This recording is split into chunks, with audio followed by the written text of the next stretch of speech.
চাচার বিয়ের পর থেকে আমি লক্ষ্য করতাম আমার নতুন চাচি খুবই আকর্ষণীয় ছিলেন। তার বয়স বেশি ছিল না। গায়ের রং ছিল ফর্সা, একটু স্বাস্থ্যবান, যা তাকে অনেক আকর্ষণীয় করে তুলে। একদিন যখন চাচা বাড়িতে ছিলেন না, আমি হঠাৎ চাচির উচ্চস্বরে কথা বলতে শুনি। তিনি আমার দিকে তাকিয়ে বললেন, তোমার চাচা আমাকে যথেষ্ট সময় দিতে পারছেন না। চাচি যেন আমার থেকে কিছু আশা করছিলেন, তার চোখে ছিল এক অদ্ভুত দৃষ্টি। আমি তার কথায় বিভ্রান্ত হয়ে পড়লাম এবং সেই মুহূর্তে আমার কিছু অপ্রত্যাশিত অনুভূতি তৈরি হল। আজকের গল্পটা এমনই একটি ঘটনার দিকে নিয়ে যাবে, তোমাদের ভালো লাগবে। আমার নাম নিলয়, আমার বয়স ১৯ বছর। আমরা শহরে বসবাস করি, কিন্তু আমার দাদার বাড়ি গ্রামে। সেখানে আমার চাচা, চাচি এবং দাদা থাকেন। আমার চাচা দীর্ঘদিন গ্রামের বাড়িতে ছিলেন, কিন্তু চাচার বিয়ের ৯ মাস পর আমি আবার গ্রামের বাড়িতে ফিরে আসি। কারণ বাবার চাকরি শহরে হওয়ায় আমরা পরিবারসহ শহরে থাকতাম। আমার ফাইনাল পরীক্ষা শেষ হওয়ার পর আমি কিছুদিনের জন্য গ্রামে ঘুরতে যাই। এই গল্পে কিভাবে আমার জীবনে অপ্রত্যাশিত ঘটনাগুলি ঘটেছে তা জানার জন্য পুরো গল্পটি শুনুন। আমার ছোট চাচা ও দাদা গ্রামের বাড়িতে থাকতেন, তাদের বিয়ের জন্য বেশ কিছুদিনের ছুটি ছিল। গ্রামে পৌঁছানোর পর আমি আমার ব্যাগ ঘরে রেখে বিশ্রাম নিচ্ছিলাম। তখন আমার চাচি এক গ্লাস পানি নিয়ে এসে আমাকে দিলেন। আমি তার দিকে তাকাতে ইতস্তত করছিলাম। চাচি তখন তার ওড়না সামলে পুরো বাড়ি ঘুরছিলেন। তার আচরণ ছিল অনেক সুন্দর, কিন্তু তিনি আমার সাথে তেমন কথা বলছিলেন না। তিনি আমার সাথে কথা বলতে একটু লজ্জা পাচ্ছিল। জানি না কেন পরের দিন আমি বন্ধুদের সাথে পুকুরে সাঁতার কাটতে যেতে পারিনি। গ্রামে আসার পর ৪-৫ দিন টানা পুকুরে সাঁতার কাটলাম আর মাঝে মাঝে খামার বাড়িতে যেতাম। কিন্তু ১ সপ্তাহ পরে হঠাৎ করেই আমার আনন্দ বন্ধ হয়ে গেল, কারণ আমার এক বন্ধুকে তার বোনের বাড়িতে যেতে হলো। সে আমাকে খামার বাড়ির চাবি দিয়েছিল, যেন আমি যখন খুশি যেতে পারি, কিন্তু তাকে ছাড়া আমি কি করব? সেই দিন সকাল ৯টা বাজে, আমি তখনও স্নান করিনি। মন খারাপ হচ্ছিল, কারণ আমার বন্ধু চলে গেছে। পুকুরে সাঁতার কাটতেও ইচ্ছা করছিল না। তখন দাদা বললেন, মন খারাপ করো না, আজ তোমার চাচি তোমাকে গোসল করাবে। দাদার কথায় আমি একটু চমকে উঠলাম, কিন্তু কিছু বলতে পারলাম না। মনে মনে অনেক খুশি হলাম, কিন্তু কাউকে কিছু বুঝতে দিলাম না। চাচি তখন আমার দিকে কিছুটা বিস্ময় নিয়ে তাকালেন, কিন্তু দাদার কথা এড়াতে পারলেন না। কিছুক্ষণ পর আমি চাচির জন্য অপেক্ষা করছিলাম। তখন আমি লক্ষ্য করলাম আমার শরীর কিছুটা অস্বাভাবিকভাবে প্রতিক্রিয়া করছে, ধীরে ধীরে যেন আমি নিজের উপর নিয়ন্ত্রণ হারাতে লাগলাম। তখনই বুঝলাম কেন যে আমি এই কয়েকদিন চাচির সাথে কথা বললে হয়তো আজকে অনেকটাই ফ্রি হয়ে যেত, কিন্তু আমি তা করিনি। এটা আমার বড় ভুল ছিল। চাচি আমার দিকে সরাসরি তাকাচ্ছিলেন না, যেন কিছুটা অস্বস্তিতে ছিলেন। মজার ছলে আমি তার পাশে দাঁড়িয়ে নিজের গায়ে সাবান লাগাতে লাগলাম। তিনি বারবার নিজের ওড়নাটা ঠিক করতে ব্যস্ত ছিলেন। আমি তার দিকে অপলক চোখে চেয়ে থাকলাম এবং সেই মুহূর্তে বুঝতে পারলাম চাচি সত্যিই অনেক সুন্দরী। তিনি দ্রুত নিজের ওড়নাটা ঠিক করে নিয়ে বললেন, নিলয়, আমি তোমার গায়ে সাবান লাগিয়ে দিয়েছি, এখন তুমি বাকিটা নিজে করো। এটা বলেই তিনি দ্রুত আমার গায়ে পানি ঢেলে বাইরে চলে গেলেন। আমি তাকিয়ে দেখলাম আশেপাশে কোথাও দাদাকে দেখা যাচ্ছে না। কিছুক্ষণ পরে আমি তার রুমের দিকে গেলাম এবং আমাকে দেখে চাচি একটু চমকে উঠলেন। আমি মজা করে বললাম, তোমার কোমল হাতের ছোঁয়াটা দারুণ ছিল। এখন থেকে শুধু তোমার সাথেই গোসল করতে চাই। চাচি আমার কথা শুনে একটু কঠিনভাবে বললেন, এরকম মজা আর করো না। আমি হেসে বললাম, আচ্ছা, আমার প্রিয় চাচির সাথে মজা করাটা কি অপরাধ? চাচি হাসলেন আর তারপর আমার মাথা মুছে দিতে লাগলেন। এরপর তিনি রুম থেকে বেরিয়ে যাচ্ছিলেন। তখন আমি তার হাত ধরে বললাম, সব ঠিক আছে তো? কিন্তু চাচি কিছু না বলে সেখান থেকে চলে গেলেন। গভীর রাতে আমি হঠাৎ আমার রুমের পাশের ঘর থেকে চাচার চিৎকারের শব্দ শুনতে পেলাম। দাদার ঘর ছিল ঠিক পাশেই এবং মাঝে মাঝে তিনি ছাদে ঘুমাতেন। এজন্য চাচার কথা আমি শুনতে পাই। কৌতূহলবশত আমি আমার রুম থেকে বের হয়ে চাচার রুমের দিকে তাকালাম। দেখলাম চাচি চাচাকে একেবারেই সময় দিচ্ছেন না এবং ঘুমিয়ে পড়েছেন। তার ব্যক্তিগত কথা শোনার পর আমার মনে হলো কিছু একটা অদ্ভুত হচ্ছে। হঠাৎ কিছুক্ষণ পরেই চাচির ঘর থেকে কিছু অস্বাভাবিক শব্দ শুনতে পেলাম। আমার কৌতূহল আরও বেড়ে গেল, তাই আমি ধীরে ধীরে চাচার রুমের দিকে এগোলাম। এমন সময় পেছন থেকে দাদার কণ্ঠ শুনতে পেলাম। দাদার বয়স ছিল ৭০ বছর, কিন্তু তার কড়া স্বরে আমি মাথা নিচু করে ফেললাম।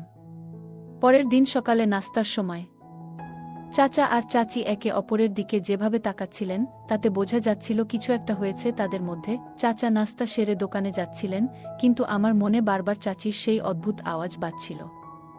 আমি নাস্তা শেষ করে আমার রুমে ফিরে গিয়ে কিছুক্ষণ ঘুমিয়ে নিলাম। জেগে উঠে দেখলাম দাদার ঘরের দরজা খোলা। রান্নাঘর থেকে বেরিয়ে দেখি চাচি দাদার ঘর থেকে আসছেন। বাইরে এসে চাচিকে খুব ক্লান্ত দেখাচ্ছিল, তার মুখে এবং শরীরে যেন কষ্টের ছাপ ছিল। তিনি বললেন, তুমি বসো, আমি তোমার জন্য রান্না করছি। আমি থালাটা নিয়ে আসি। চাচির ক্লান্ত মুখ আর শরীরের ভাষা দেখে আমার মনে হলো কিছু একটা অস্বাভাবিক ঘটছে। দাদাকে আমি বাড়ির বাইরে কোথাও যেতে দেখিনি, তিনি সব সময় চাচির পেছনেই থাকতেন। জানি না কেন, মনে মনে ভাবতাম এর কারণটা আমাকে বের করতেই হবে। আমি লক্ষ্য করছিলাম যে চাচি খুবই ক্লান্ত থাকতেন, যদিও তিনি শুধু বাসন ধুয়ে আর রান্না করেই সময় কাটাতেন। এতে মনে হচ্ছিল চাচি ও চাচার মধ্যে কিছু একটা ঠিক নেই। চাচি যা চাইতেন চাচার কাছ থেকে মনে হয় চাচা তা দিতে পারতেন না। আর এই কারণেই মাঝে মাঝে চাচার বিরক্তির ঝগড়ার আওয়াজ শোনা যেত। চাচা যখন বাড়িতে থাকতেন না, তখন চাচি দীর্ঘ সময় ধরে দাদার ঘরে থাকতেন এবং যখনই রুম থেকে বেরিয়ে আসতেন তাকে খুব ক্লান্ত দেখাত। আমি 4 দিন ধরে বাড়ির বিভিন্ন ঘটনায় মনোযোগ দিচ্ছিলাম। কিছুদিন পর চাচা হঠাৎ করে দোকান বন্ধ করে বাড়ি চলে এলেন, কিন্তু পরের দিন সকালে আবার শহরে চলে যেতে হলো, কারণ তিনি যে ইলেকট্রিক জিনিসপত্র কিনতে গিয়েছিলেন তা পেতে আরও 3 দিন লাগবে। এতে চাচার শহরে থাকার সময় আরও বেড়ে গেল। চাচা শহরে আরও 3 দিন থাকার কথা শুনে দাদা ও চাচি সিদ্ধান্ত নিলেন যে তারা প্রতিদিন দাদার ঘরে থাকবেন। চাচার অনুপস্থিতিতে চাচি সেই রাতে তার রুমে না ঘুমিয়ে অন্য কোথাও থাকতে শুরু করলেন। রান্নাঘরে এসে আমি দেখলাম চাচি দাদার ঘর থেকে বেরিয়ে আসছেন এবং তাকে খুব অস্থির দেখাচ্ছে। আমাকে দেখে তিনি ভয় পেয়ে গেলেন।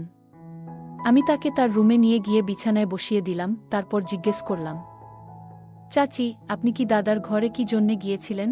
চাচি কোনো কিছু না বলে শুধু বললেন, আমার খুব ঘুম পাচ্ছে। তারপর চাদর দিয়ে নিজেকে ঢেকে ঘুমাতে গেলেন।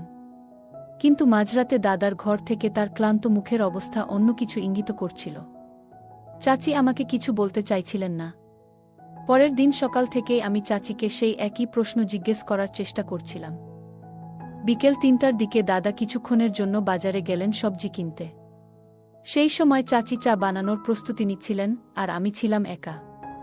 সুযোগটা কাজে লাগিয়ে রান্নাঘরে ঢুকে তাকে জিজ্ঞেস করলাম, তুমি এত রাতে দাদার ঘরে কি করছিলে? তিনি বললেন, তোমার দাদা কাশছিলেন, তাই তাকে দেখতে গিয়েছিলাম।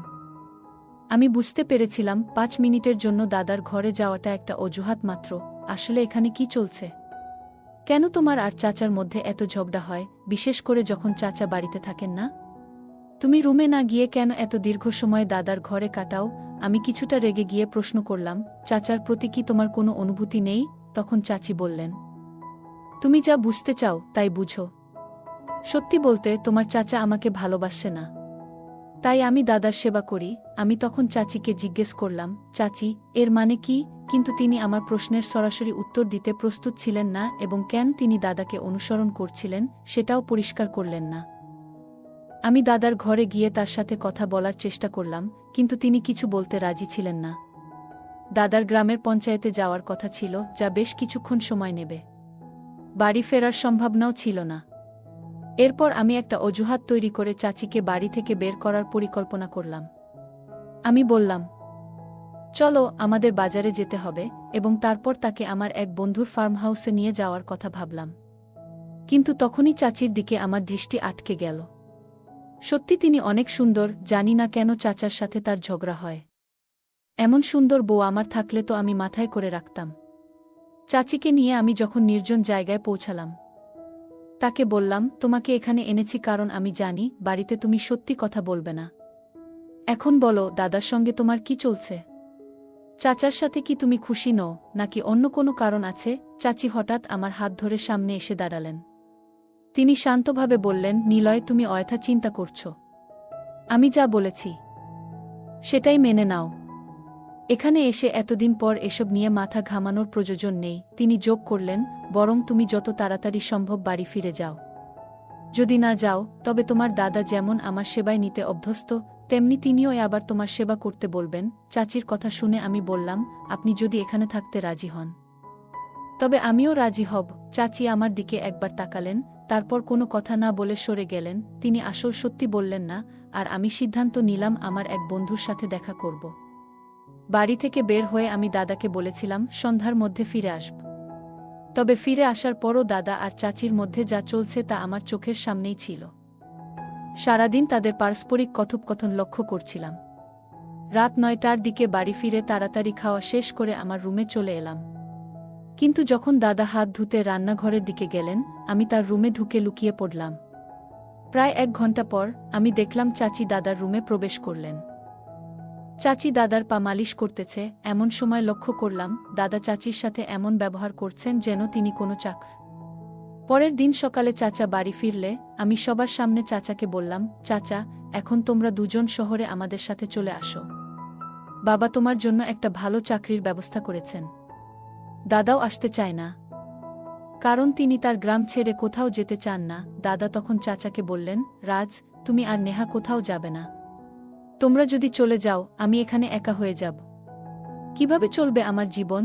তখন আমি বললাম, দাদা, চাচা আর চাচি এখানে থাকলেও তুমি কি চাচিকে সম্মান দাও? তাকে কি কোনো কাজের মেয়ের মতো ব্যবহার করছো না?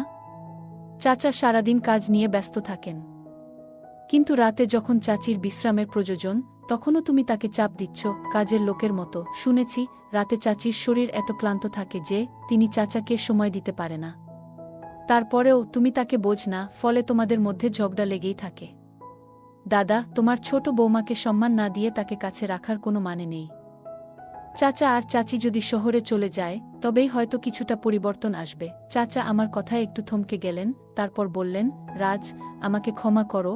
আমি বুঝতে পারিনি যে তোমার জীবন এভাবে কঠিন হয়ে উঠেছে আমার কারণে। আমি তাকে নিজের সাথে নিয়ে আসিনি, বরং তাকে এত বেশি বাড়ির কাজে ব্যস্ত রেখেছিলাম যাতে সে ক্লান্ত হয়ে পড়ে এবং রাতে তোমাকে সময় দিতে না পারে। এভাবেই তাদের মধ্যে ঝগড়া শুরু হয়।